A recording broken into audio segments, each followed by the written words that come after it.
that we have. The Meet Magic meetings compared to the other meetings that we have, I have thousands of meetings, literally. And at the end of a 45-minute meeting, I've helped sick kids at the Starlights Children's Hospital, which is my chosen charity. When you're first meeting someone, you're trying to build a connection. And with Meetings for Good, you just find the connections automatically there. And when I actually think about what Meet Magic does and the opportunity to spend some time supporting the community of our vendors, but also being able to give back. And when the opportunity presented itself to join Meet Magic, I jumped at it. But these ones are different, and the reason they're different is because the vendor wants to meet with you and they're willing to put their money where their mouth is. All of those meetings blur into one, but Meeting for Good is memorable. It absolutely makes sense to do this, and I definitely recommend peers to engage with Meet Magic.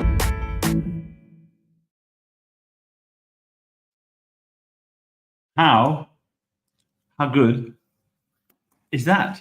Well, it's Thursday already. Okay, so for those that maybe don't know, I'm going to take this podcast a little bit different today.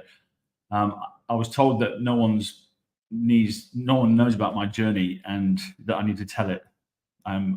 They told me that that's the way that businesses connect with the personal journey. So for those that maybe don't know, I was raised in multiple council houses in the 70s with my roof-tiler dad and his new Jamaican wife who had 4 kids of her own. I was the only white one.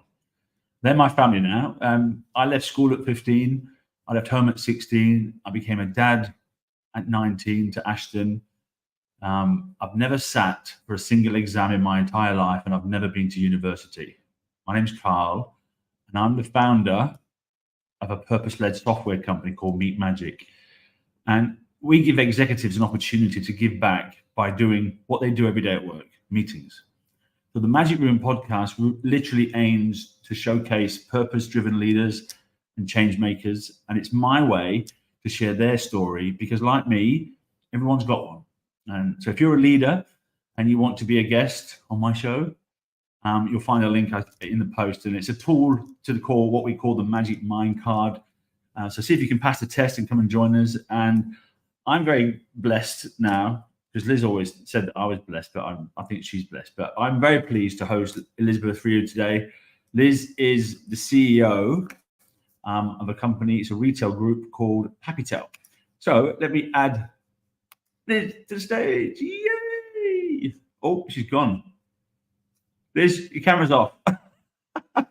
Where are you? Come back. Oh no. We lost her. Technical gremlins. Liz is on a Mac, so that doesn't mean anything, but we'll be back in a minute. So Liz and I met how many years ago? Would have been 3, maybe 4 years ago when it was a Starlight Children's Foundation CEO. Hold on. Here we go. Hi. Liz, hi. What happened? You got kicked out. Yeah, that's okay. I found my way back. It's okay. Nice to see you. Hi. It's been quite a few weeks. I know I was just saying before you came back on, we met a couple of years ago, and it was the beginning of this journey called Meet Magic. And I think you were on my table at the Starlight CEO breakfast. Is that where we met? Yeah, that's where I met you. And I think Andrew Madazak was on my table. Andrew's on my board now. He's on my advisory board, and so a great friend. And I think it was that was the journey. I think I was off to Indonesia the next day or something, or the same day or something like that. I can't remember. Do you remember that? Yeah, I do, because I went up and started a conversation, and you seemed really busy and you wanted to brush me off. So I thought, oh, that's okay. I didn't know you had to go to Indonesia and you were starting this global philanthropic enterprise. You're so kind. You always make me feel good about myself. I mean, I can't remember brushing you off. If I did, I'm sorry. It's terrible. Oh, and then I found out that you were like super busy, so it was not personal. Well, I think the perception. I think I was trying to get this thing off the ground, and it was the very, very early days. But I remember, I think we just started the partnership with Starlight, so I was kind of excited about that. And we've since gone on and given them $1 million, which is kind of nuts. So anyway, this little podcast is all about you, not me. And one of the things I really liked about your journey was your inspirations. I know we've sat down and had a couple of coffees sometimes. So I just want to delve into you and find out a little bit about what inspired you when you were younger. Tell us who you are and what your business is, because it's a retail group and you guys are doing some amazing things in tech. Yeah, so my name is Elizabeth Rue. I'm the CEO of Happytel Retail Group. We're the largest retailer of mobile phone accessories and the repairs. We're the only national and New Zealand operator with the Apple license. So Apple has approved us to do their repairs. Wow. Yeah, so we've got all the stores are company owned. We've got over 50 stores, all in the major shopping centres around Australia and New Zealand. That's Happytel. Wow. Founded in '96 in Westfields, Parramatta and Burwood. Is that right? 1996. So that was 2 years before. No, I got hit. Oh my God. I arrived in Australia in 1996. Wow. Well, look at that for serendipity. That's nuts. So it was literally April 29th, my birthday, 1996. I landed in Melbourne. I had $60 in my pocket and I spent 40 of it on an overnight bus to Sydney. Wow. So you were in the Westfield Parramatta. And so how did Happytel come about? How did you? Well, the mobile phone first came out in, for the kind of business person and for personal use back in 95 or 96. And my mother was like, well, you need a leather case to protect it because those things are worth $3,000, $4,000. So she, spoke to my dad in Korea and said, can you find these leather cases? Because manufacturing is Korea's strength. So she imported 4 boxes.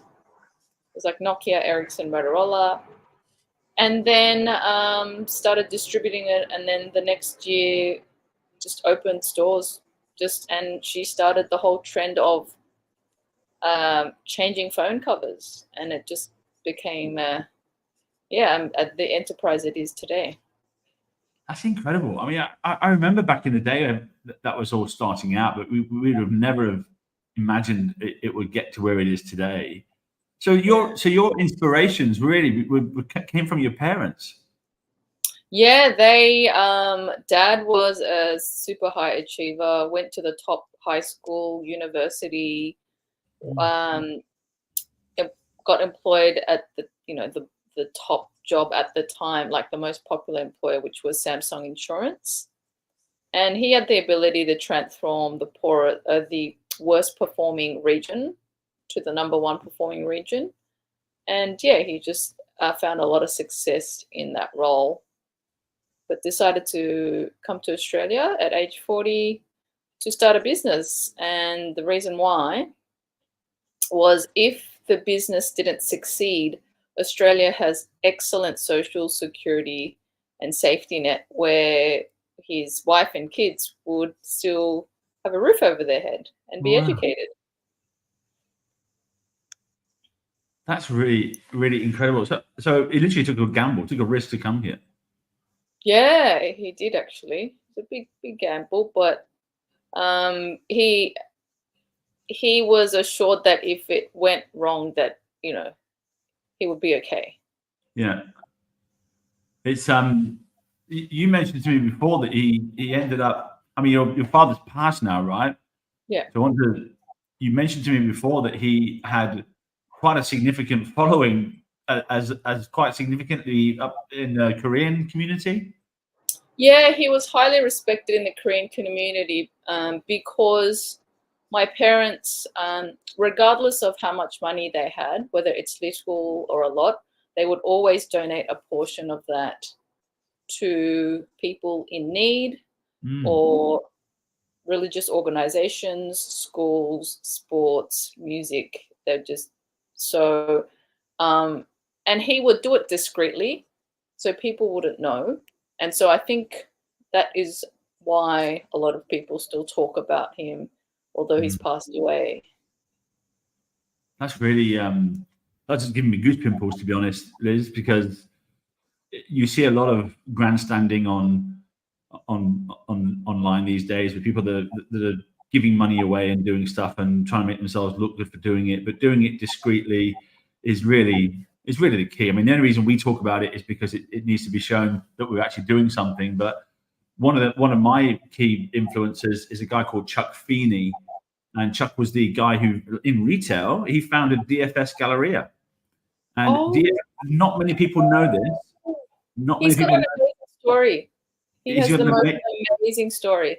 Yeah, I mean, I'm full of goosepimples now thinking about this, because you remind me, and your story reminds me a lot of this, because Chuck Feeney was the founder of DFS Galleria.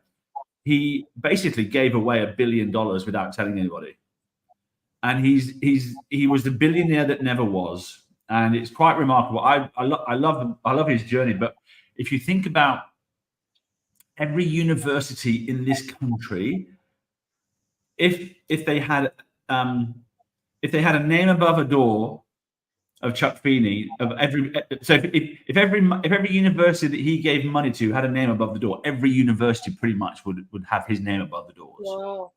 He sounds like the Andrew Carnegie of the 21st century.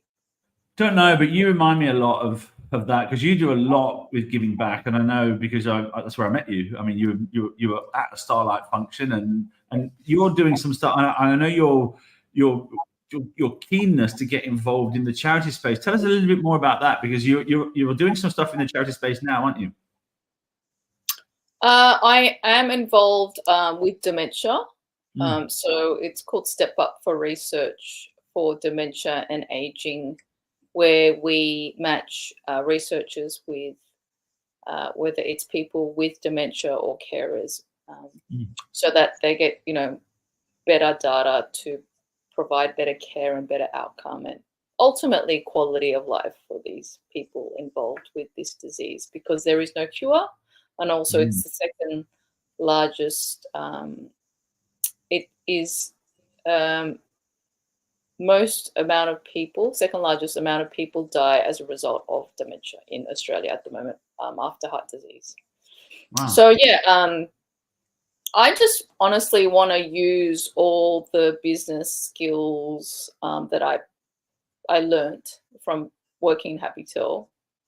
The last 20 years or so I've been working, to apply to a charity or a social organization, because I believe that I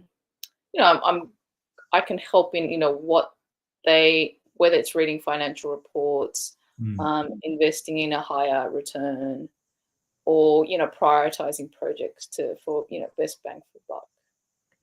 And you must have gone through it all. I mean, you've gone from having no stores to over 50, probably having no staff to how many staff in Happytel now? We've got about 350. Yeah, we had over 75 stores, some in the US. So we had a much bigger business, but we had to right size through COVID and the current economic times. What was that like going through? I want to come back to dementia in a minute, but I'm ADHD, so I'm going over there. Yeah. What was it like during COVID for you? A lot of uncertainty, because and also making decisions on a whim. So whereas usually you look at the data, you tick kind of a lot of the boxes, and then you make a careful kind of decision. And then, or you might pilot something before you end up rolling something out. But in the case of COVID, because everything was unknown, but still we had to kind of work with what we had, and expenses were still ongoing, such as we had to pay rent, 50% rent on the shopping centre leases, although we couldn't open because of the government regulations. So look, we had racked up, I think, about $2.5 million in just rent debt. So that was really difficult when we opened. when things went back to normal, we had to run the business, pay off this debt, and still try to grow the business at the same time. Wow. So there, I mean, we, for the first time in our company's history, we had to make some redundancies. For the survival of 350 staff, we had to let 5 people go. Like 5? Yeah. As in 5? 1, 2, 3, 4, 5. Yeah. I mean, that's I'm stuck for words, because you look at what's happening today in the software world and the tech world. There's hundreds. I think PwC just let 350 go. Yes. I saw that. Yeah. You know, there's but for 5, that's incredible. I mean, there's obviously a lot of uncertainty going around during COVID. So you didn't actually make money like Jerry Harvey then? No, we didn't have the luxury of that. So that's why we had to really look at our business and look at our management reports to see what was working, what was just a cost to the business without producing any income, and then what we planned to, what was actually going to keep our business sustainable. It's basically we were in ICU, I guess. We were in intensive care. Now we're kind of, you know, in a ward, you know, in a hospital bed. So we're not out of the woods yet.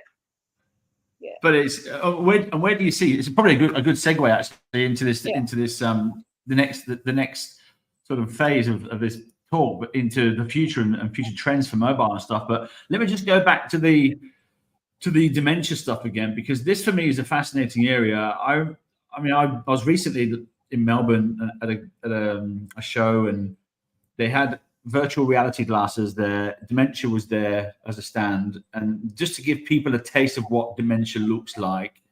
And for those that don't know, it isn't just about forgetting things and losing your mind and forgetting who your family are. It's way more than that, which I actually didn't realize, and was completely shocked by what I was seeing through these virtual reality glasses.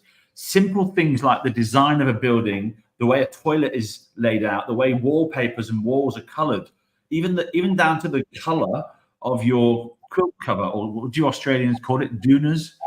So even down to the doonas, because if they got squiggly lines on, well, that could appear like snakes and freak out people with dementia, which I had no idea until you actually saw it. And it's like, wow. And often you see people with dementia reaching for things that aren't there because they're hallucinating, and they're seeing these things that are actually not there because the carpet is moving. So design perspective, the dementia patients really need clean lines, and they need plain colors. Otherwise, it's like walking into a war zone for them, which I have no idea. True. Yeah, it's very broad, and people need to know what to look out for to find the right care, because there's no cure for dementia. It's really quality of life, and we can make these changes. It's just we don't know. So I think it's just there's a huge education piece around dementia, I think. Yeah, totally. And it's an admirable cause to get involved with. And if there's anything we can do to help in that, I mean, obviously we turn business meetings into funds for charity, and dementia is not one of our charities that we're supporting at the moment. So, you know, we could look at doing that and making something in that space. We're actually about to look at putting digital cards on our platform. So when, for example, you have a meeting through the platform, we'll give you a digital card, which you can, that'll be a digital card loaded with money, which you can just then donate to a particular charity that you care about. So, oh wow, okay, yeah. So it's just sort of taking it into the next generation of giving, basically. So where do mobile phones go from here, Liz? Because I mean, you talk about growth, and I'm looking at sales of Apple phones flatlining and not necessarily growing in their area, because they're selling more services now. You know, Apple Cloud, Apple Music, Apple Movies, all these sort of things. So they're moving into the services space. So where do you see that tech trend going? Well, I still think that people can't live without phones. The population is growing, and we're more attached to the phone. So we're not just all on Instagram and on these social media apps. They are being used for business. They're being used for dementia, say training nurses around how, like, what to look up for dementia patients. It's used by our staff to clock in and clock out, to do their rostering. It's essentially a handheld computer, really, that's super powerful. Yeah. So, and I know that businesses are now, can get you to check out, like as in pay for things in a store just by having their app. So and New South Wales, the government has the driver's license as an app as well, and that's being accepted. So I think in terms of the adoption and the usage, it will only get higher, I guess, as the years go by. Yeah, we'll just be more reliant on the device. You must have seen technology. I mean, having stores. I mean, obviously things have changed inside the store from a technology perspective, right? I mean, you've gone from the point of sale. You got, I think 10 years ago you didn't have Albert or Square, and now all of a sudden, everybody that's begging for money on the street's got a Square app these days, which is kind of crazy. So, where do you see sort of, what kind of emerging technologies do you think are going to have an impact on your industry over the next 5 years? Well, we've developed an app, so our staff don't need to bring the customer to the POS unit to finish the transaction. So we have an app that we've developed on the iPhone or Samsung, where they can look up the item, they can scan the item, they can order the item. So in terms of that, we're catering more for the customer in that respect. So we're trying to make the whole retail store experience really seamless and even therapeutic. So for them to feel good, they'll want to come back in 2 weeks' time. Yeah, well, totally. It's all about the experience, right? I'm more interested in you and how you've grown as a person over these couple of decades that you've been doing this as a leader. I mean, what are some of the things that you've learned along the way as someone that went into this thing with hardly any staff, to building up a team of 350 odd people? As a small business owner, I see the changes and the challenges that come along with having the right staff, the right bums in the right seats, doing the right things at the right time. And that's a challenge because it goes through these phases. How do you manage that, Liz, when you're scaling up a company like that? Well, I think having good data is very important. So you can start a business based on a niche. So you identify there's a problem in the market, you can provide the solution, you set up shop, you get all these customers, and you can only build it to a certain point as a small business.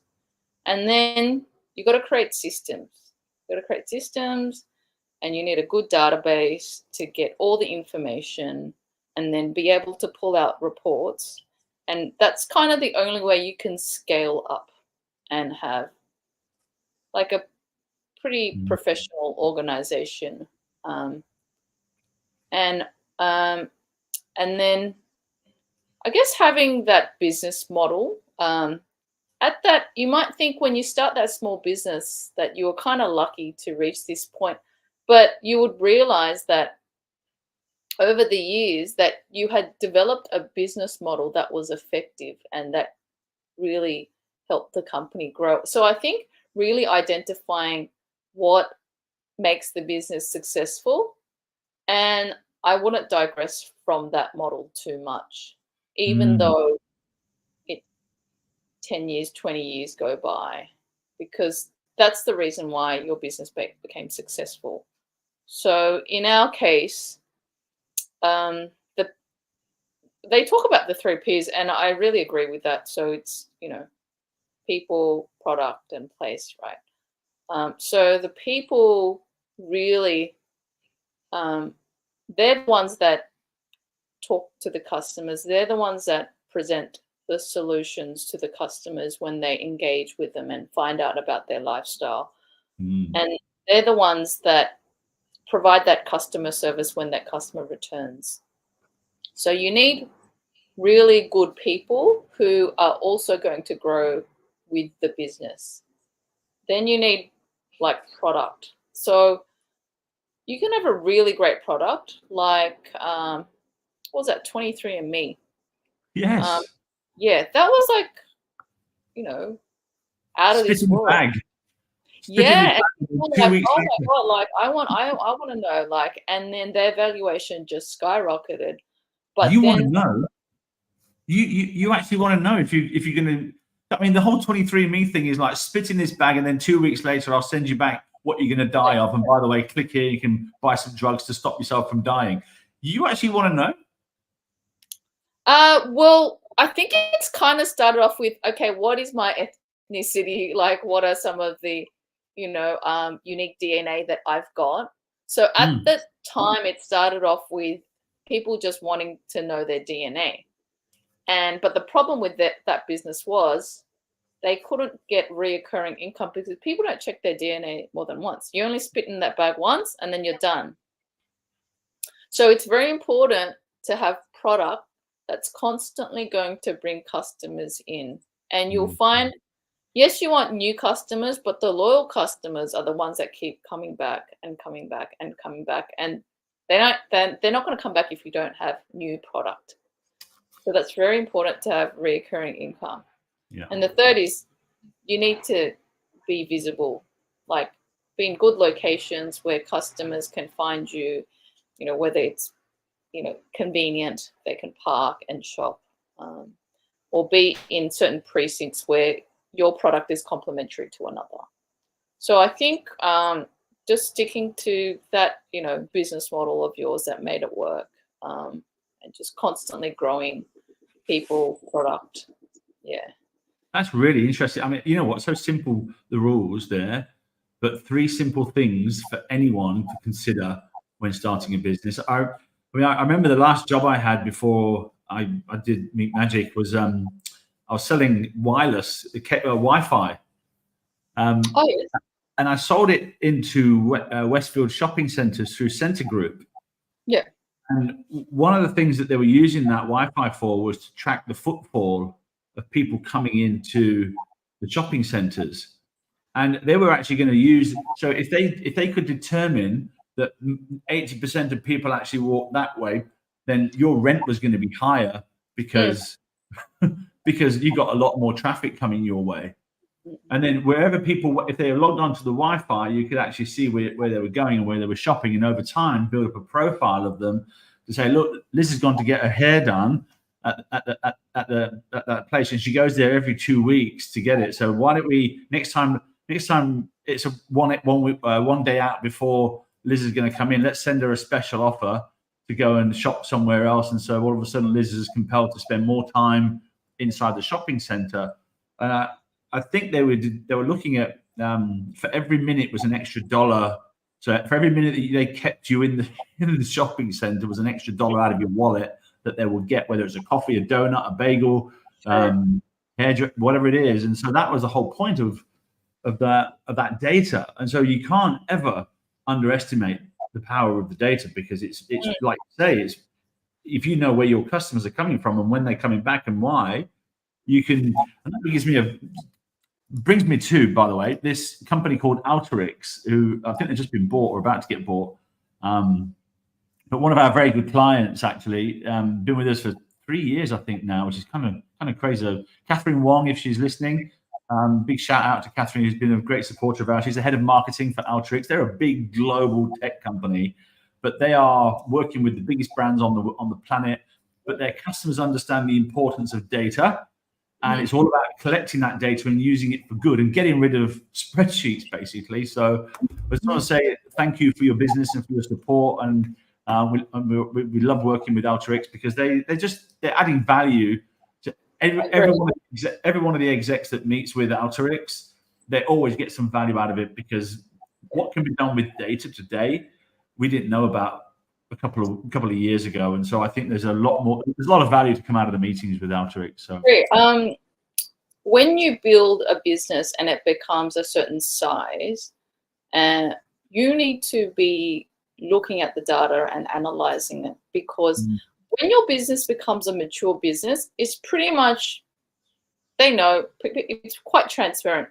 They know where you get your bucks. They know where, you know, you set up shop. They know how many people you need to run that business, right? Yeah. And if data gives you information on what's working and what's not, and when you target areas where it's working and then you do less of what's not working, the net result will be, you know, positive, wouldn't it? Yeah, I try and do that, Liz. I try and get rid of all the things that don't work and just only do the stuff that does work. And I tell all of our customers to do this. Stop doing the shit that don't work. Just stop it. There is absolutely no point. But, you know, I think psychology, the human beings are very interesting, right?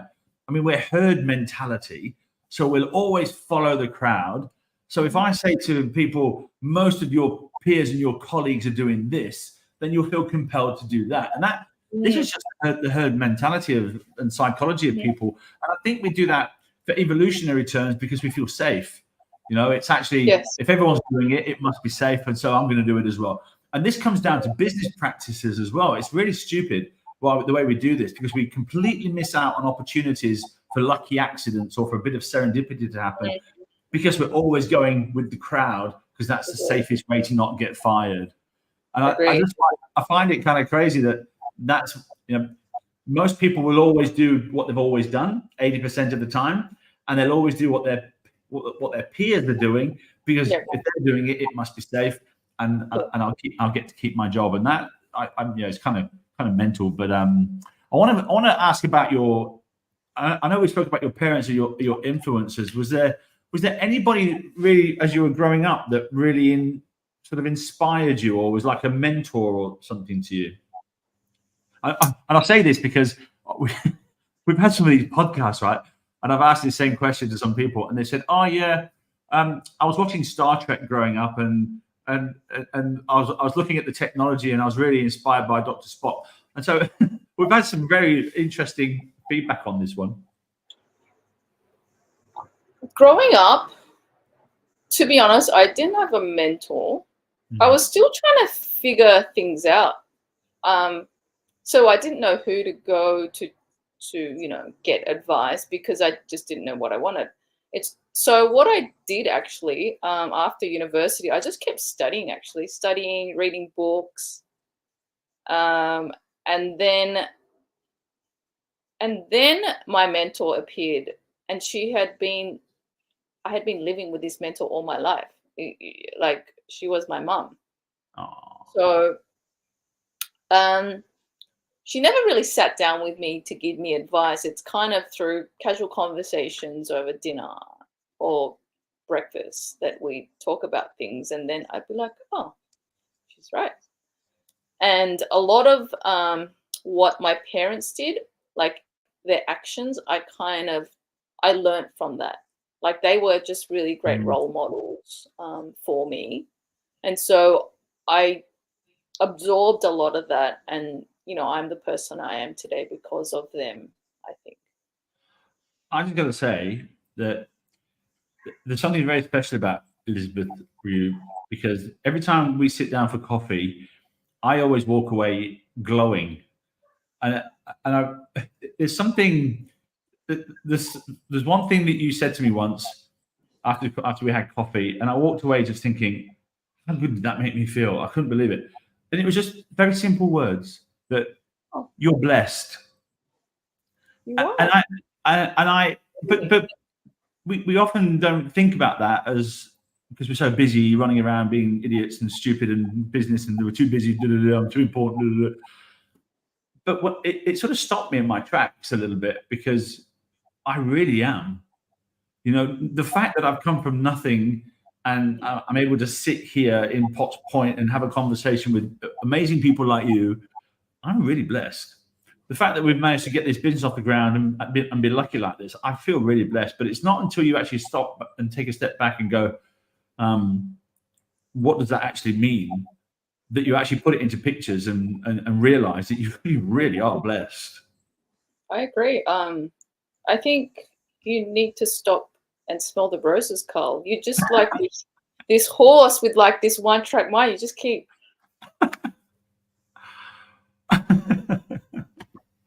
We're on a mission, Liz. I've got my goal, like Chuck Feeney. I would love to get $1 billion to give away, but it's 250 million before 2030. That's what I want to give away.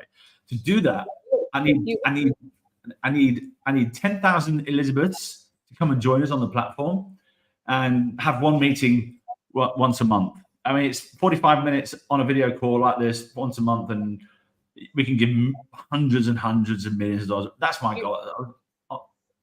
You will achieve it, because what you have is two birds with one stone, really. Like the exec always has meetings, right? So you're just scheduling a meeting. So they're not doing anything different. They're not giving, they don't feel like they're giving up anything, right? But at the same time, they are donating so much money. So it's just purely, I think it's a matter of awareness. If people know this, of course they'll join. It's just they don't know. Exactly. Liz, I can take this conversation for another 4 hours, but it's been over half an hour now. But I want to end it, because it's been very, very, very, very nice. I normally end it with some Socratic questions. I don't even know what that word means. I Googled it. What is that word? Sorry. Socratic. Okay, I'm an immigrant, so I think they call it rapid fire. So don't get nervous. Just 3 or 4 questions, right? So I'm going to ask you a question. First thing that comes into your head, okay? And this is probably a stupid one to start with. Texting or talking? Talking. And this is going to be easy for you. Say something in an Asian language. Annyeong. Do you respect Kanye West? No. What time do you have dinner? 6:30. Yeah, if you live in Hunters Hill, you're gonna kind of match everyone else's time. Everyone here is around 80 years old, so I have it really late compared to them. They have it at 5. Sounds like God's waiting room. On a scale of 1 to 10, this is no reflection of your ethnicity. Yeah. How good of a driver are you? 9.